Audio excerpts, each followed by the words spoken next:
We as black people are at the forefront of a lot of these adverse health conditions because of one thing: white supremacy stress syndrome. It's the first time you're hearing it today. I've been saying this, I say it amongst the people that I know. I don't really come on camera and say it, but white supremacy stress syndrome, this is what I call it. Our bodies are weak because we're literally stressed to death. When I go into a job, I got to be stressed about, am I really going to get this job? Do I have a real chance to get it, even though I'm qualified for it? I got to be stressed about police, the cops, when I get pulled over. I got to be stressed about, I'm starting a business, everything checks out. Am I going to get this loan? I got to be stressed about, me and my woman may live together. I may not be making enough money. Now we can't get the government help. We can't get the stamps, or we can't get money. We can't get whatever we need because you said as a government that I can't be in a house, because if I'm in a house, we're not going to get the help. So now I'm stressed about that. So now we're at odds. Me and my woman are at odds. And we got children. So now if I'm out of the house, now I can't even see my children. Yes, she'll get the aid if I'm out of the house. Those are the conditions. To make matters worse, now you got the bad food in the neighborhood. All our food is processed. All our food is packaged. So there's no fresh food. So now we got to eat all that stuff. We got to grow up eating all this canned stuff, all this bacon, all these things that now a guy like me got to come in and ask people to stop eating that at 25 and 30 when they've been doing this stuff 35, 40 their whole lives. So that's the physical stress. And then to make matters worse, now you got the liquor stores, what we call it, in Detroit, on every corner. This is all we got. In all our hoods, this is what we got. Now we got the liquor stores, because now we need to self-medicate. So now you got cigarettes and now you got alcohol.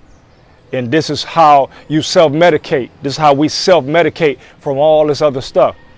Now our livers are shot and our kidneys are shot because we've been self-medicating so much. So if I'm coming in now, I got to argue and say, no, put the liquor down, put the cigarettes down. I got to argue with people.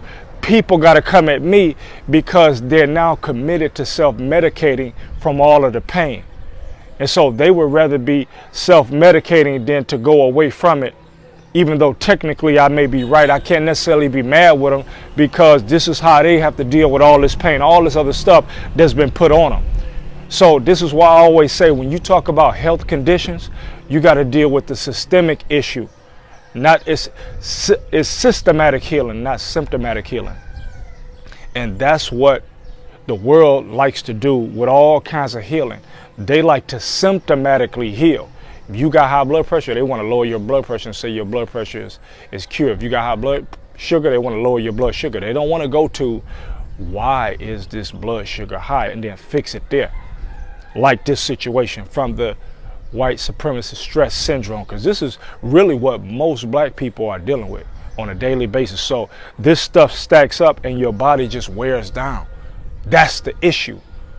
So though I may come on here, though I may say things, you need to eat this. So now I got to come and try to balance everything by really being tough on people saying, no, this is what now you got to go 3 weeks on fruit, or you got to go a month on fruit. Why should somebody really have to go a month on fruit just to balance out all of this shit if they really don't want to go a month on fruit? But this is the drastic stuff that needs to take place to undo all this stuff, to undo all the drugs, to undo all the alcohol, to undo all the processed and packaged foods.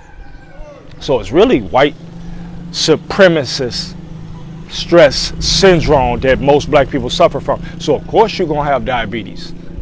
Of course you're going to have high blood pressure. Of course you're going to get cancer. Your body is cracked and broken from all of the stress. So this is really our number one problem. I don't have to tell you, you see what's going on. I'm telling you what the real issue is. Yeah, I can get up here and say, eat this, eat that, but this is really the real issue. So when they're saying that we're at the top of all these adverse health conditions. I explained it briefly before, but I'm giving you the term. I'm giving you why. Why this stuff? Why in Baltimore? Why in Detroit? Why in Chicago? Why we got all these issues? This is why, right here. Yeah, some people can eat a little better, but everybody ain't gonna make it out, and everybody ain't gonna be able to move and be in this certain neighborhood and go to Whole Foods or go to Trader Joe's or go to the farmers markets. Most people gotta rely on what's there. What's there close, and what's there close is like some supermarket that really the stuff ain't fresh and everything is packaged. So you can't really buy your stuff from there. You can buy all the canned goods, you can buy all the stuff that I named earlier, and that's what we stuck doing. So when we get our little bridge card, because we're just trying to make it, when you get your little bridge card, now what you got to do is you got to try to sell the money on the bridge card because you're just trying to make it. So now you got to sell half of that, and it's all kind of stuff. And then you got to get certain meats to stretch it because that really ain't enough to help you make it. So you got to get certain stuff. So now you just surviving. Now you can't thrive. You just got to survive. So all of this stuff plays a part. Because you living based upon economy of your pocket, in addition to all of that stress. So those that don't understand it, this is why the black man or black woman in America, or you can even say globally, but really in America, this is why we go through so much problems health-wise. So we can get out. It takes a lot on us, but realistically, this is the real issue. So if anybody asks, this is what it is. Peace. Sir, there is, we feel the vibrations of great change coming day to day in America. I mean, every day something else is coming up with this new president. And there is a general havoc that is felt, the reverberations are felt outside. What is your interpretation of this sudden change of atmosphere? Nothing happens except by the permissive or active will of Allah.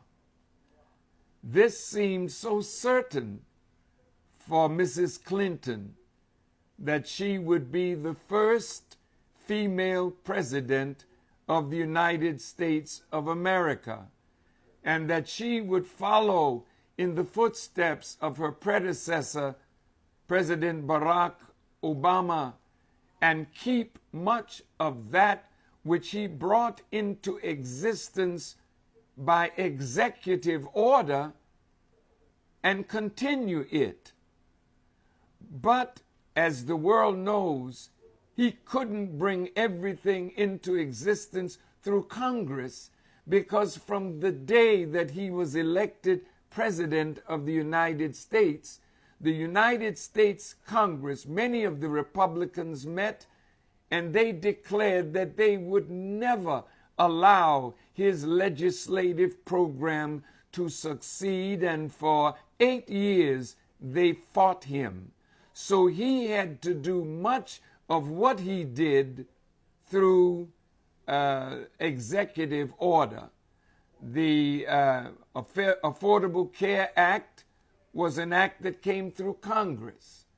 The right of the homosexual community, same-sex marriage, came through Congress. But the rest of those things that President Obama initiated came through executive order.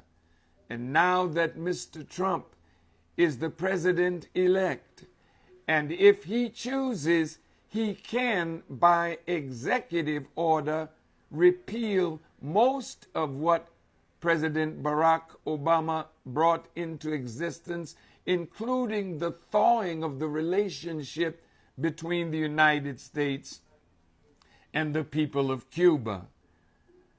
And because there is a Republican Senate, a Republican House of Representatives, a Republican president, it is more than likely that his legislative program will be accepted. His nominations to the Supreme Court may very well be accepted. So America is on a course now that will lead to the final conflagration, the final war, which has been cold pretty much up to now, but it will become hot, and the whole world will be engulfed in this final war that I think these policies from our government will bring into existence.